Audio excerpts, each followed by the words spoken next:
Hello, hello, IGC. How are you doing this morning?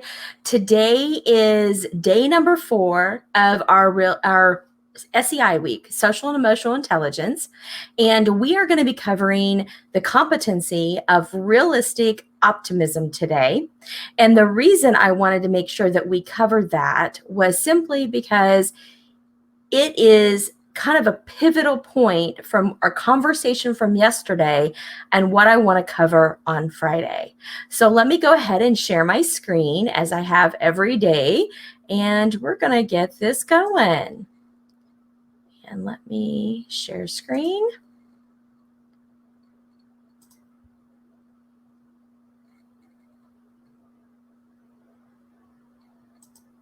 And I'm going to get there eventually. One of those things that, we try our best to, but sometimes it is not always the smoothest transaction. So we're going to talk again, of course, like I said, about social and emotional intelligence. Oh, and you know what? I don't think I'm sharing properly. So let me get back out of this. You guys are going to laugh at me today. Share. Let's actually share now.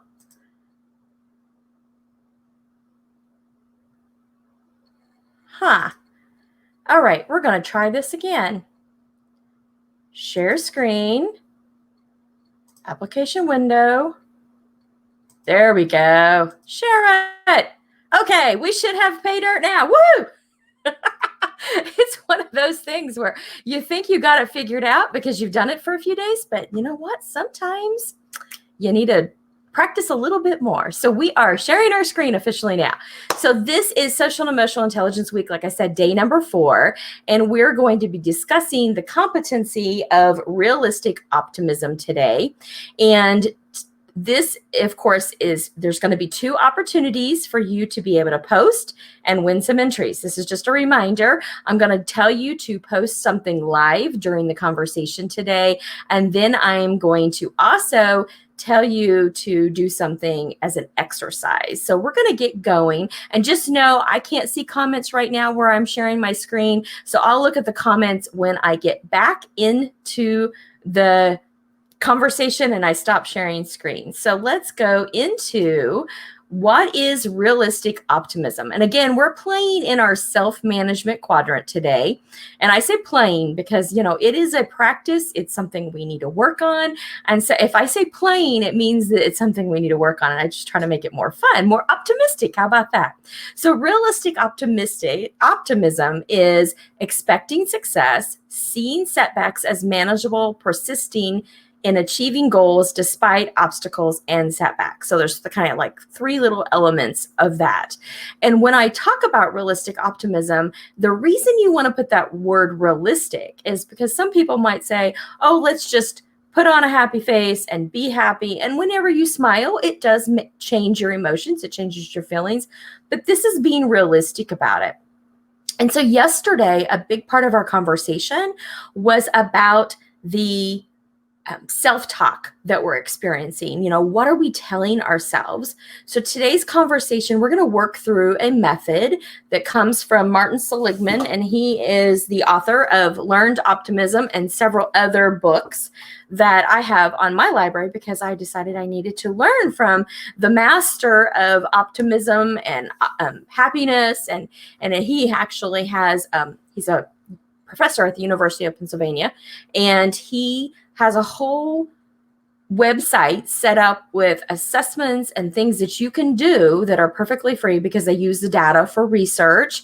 And it's AuthenticHappiness.org, I think is the website. I'll look that up and I'll get that posted later on in the chat. But I digress. So we're going to talk about realistic optimism and the basis of what we need to think about when we think about that self-talk.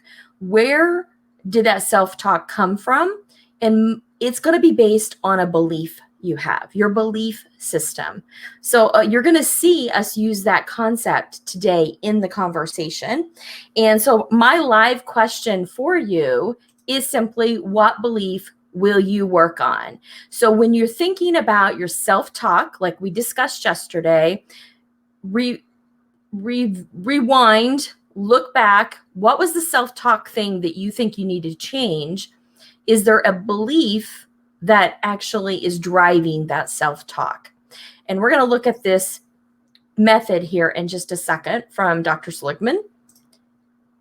And first, it's an ABCDE method. And the first one is the adversity. So it's the event, that adverse event that happens for us to say, okay, this is where I'm now needing to figure out the next step, which is our belief. And that's what we tell ourselves. So I'm pulling out my little toolkit because I want to make sure that I'm giving you a good example. And one of the examples that he gives in his book, but is also in the tool that you all will receive today, is that, say, for instance, you've joined a gym. And I'm using one that's not COVID-19 because I really believe that we spend a lot of time thinking about those events. And then we'll talk about another relative one that might actually be closer to a COVID-19 experience you're having. So one of the examples is the adversity is you've decided to join a gym. And when you walked into the place, all you saw were the hard bodies, the beautiful people. And of course, there's all those mirrors in the gym, right? And then the belief is, what am I doing here? I look like a beached whale compared to these people. I should get out of here while I still have my dignity. That whole belief system that you don't belong. Maybe you don't belong because you don't look like those people. That's maybe the belief system that you're having. So the consequence that how we feel in this example, he says, I feel totally self-conscious and end up leaving after 15 minutes. And I know many of you, and I know myself, this whole gym example is pretty powerful in the sense of, what are we telling ourselves when we go to a gym? It's kind of scary. We're doing something new, and we're getting out of our comfort zone. We're doing something brave, and we're working on ourselves, but that belief system needs to change in the sense of, what is the true evidence or that disputation that you need to do? You need to examine that evidence and discover the alternatives.